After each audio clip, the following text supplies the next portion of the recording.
Assalamualaikum warahmatullahi wabarakatuh. Perkenalkan, nama saya Siti Samidah, NIM 11920700069. Nah, di sini saya akan menjelaskan mengenai pelaksanaan program layanan bimbingan dan konseling di sekolah. Setelah melakukan berbagai persiapan, perencanaan, serta penyusunan program layanan bimbingan dan konseling, maka di sini dilakukanlah pelaksanaan program layanan dan bimbingan konseling, di mana program bimbingan dan konseling perlu dilaksanakan dalam bentuk kontak langsung dan tanpa kontak langsung dengan peserta didik. Untuk kegiatan kontak langsung yang dilakukan secara klasikal di kelas atau pelayanan dasar, perlu dialokasikan waktu terjadwal 2 minggu jam pelajaran per kelas dalam waktu 1 minggu. Adapun kegiatan bimbingan tanpa kontak langsung dengan peserta didik dapat dilaksanakan melalui tulisan seperti email, buku, brosur, atau majalah dinding, serta kunjungan rumah home visit, konferensi kasus, dan alih tangan atau referral.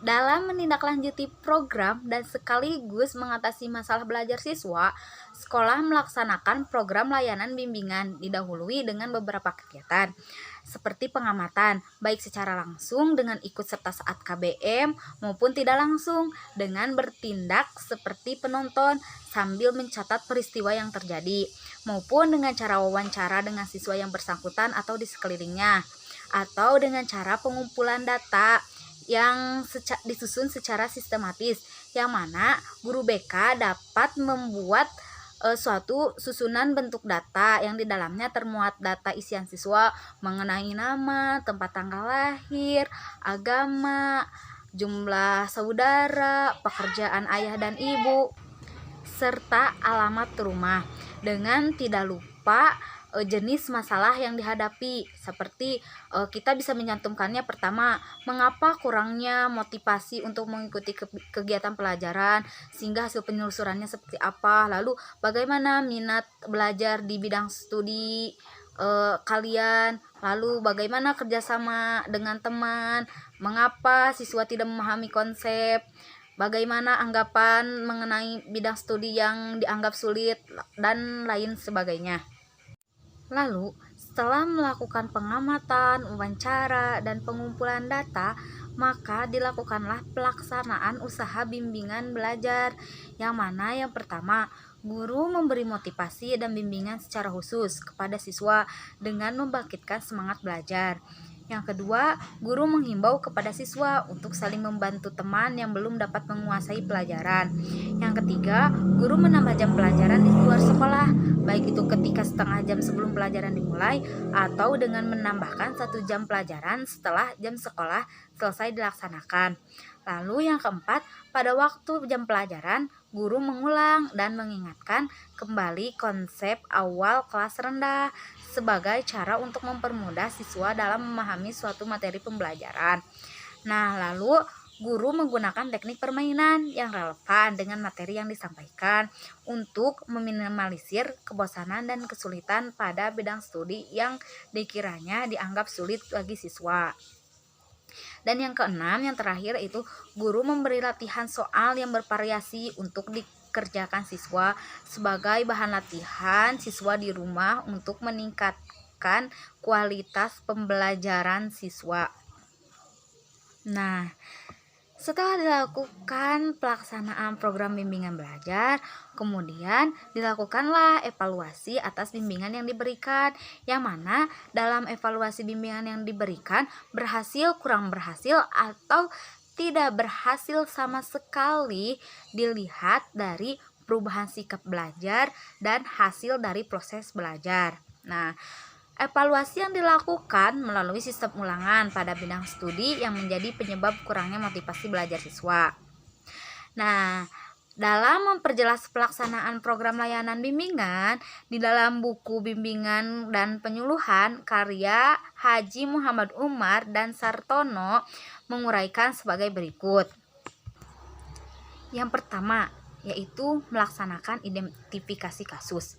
Nah, berkenaan dengan hal ini, pembimbing mencari dan menemukan siswa yang benar-benar memerlukan bantuan dalam menghadapi kesulitan belajar dengan memanfaatkan catatan atau rekaman untuk dianalisis, lalu mengumpulkan nilai-nilai dan seluruh bidang studi dalam satu kelas untuk dihitung rata-rata dan dibuat grafik sehingga ditetapkan siswa yang paling banyak mengalami kesulitan belajar dilihat dari hasil analisis tersebut. Yang kedua, melaksanakan diagnosis. Nah, hal ini dilakukan untuk mengetahui secara tepat tempat kesulitan mata pelajaran, jenis kesulitan yang dialami, serta apa latar belakang yang menyebabkan timbulnya kesulitan tersebut dengan menyusun rata-rata nilai dari bidang studi atau nilai rapot dan ulangan dan menetapkan jenis kesulitan dengan cara wawancara siswa dan guru bidang studi yang bersangkutan serta mengungkap latar belakang kesulitan dengan cara melakukan wawancara dengan siswa dan orang tua dengan menganalisis dokumen terkait identitas kehidupan pribadi, keluarga, dan lingkungan sosial.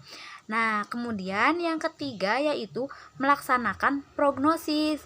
Nah, di dalam hal ini dilakukan dengan mengadakan rapat kasus tentang siswa yang bersangkutan untuk menetapkan macam dan teknik pemberian bantuan yang sesuai dengan jenis, sifat, dan latar belakang kesulitan yang dihadapinya. Lalu yang keempat yaitu melaksanakan langkah pemberian bantuan seperti remedial teaching, memberi konseling, melakukan bimbingan kelompok terhadap siswa yang dihambat oleh sikap sosialnya, melakukan pelimpahan atau referral kepada ahli lain di bidangnya. Nah, dalam melakukan referral ini, misalkan ada salah satu siswa yang sulit untuk mencermati materi yang diterima atau dalam sulit menerima lah materi yang disampaikan oleh guru berdasarkan keterbatasannya, maka di sini BK bisa memberinya ke bidang yang lebih ahli seperti misalnya para psikiater atau para psikolog yang bisa menangani kasus tersebut. Dari seluruh materi yang telah kami paparkan, maka dapat disimpulkan bahwa program bimbingan dan konseling di sekolah merupakan penyelenggaraan pelayanan bimbingan dan konseling dengan memperhatikan beberapa prinsip-prinsip, yaitu prinsip berkenaan dengan sasaran layanan, prinsip berkenaan dengan permasalahan individu, prinsip berkenaan dengan program layanan, dan prinsip berkenaan dengan tujuan dan pelaksanaan pelayanan dengan melakukan berbagai persiapan perencanaan dan penyusunan untuk diterapkan dalam pelaksanaan program layanan bimbingan dan konseling. Sekian dari saya. Terima kasih. Wassalamualaikum warahmatullahi wabarakatuh.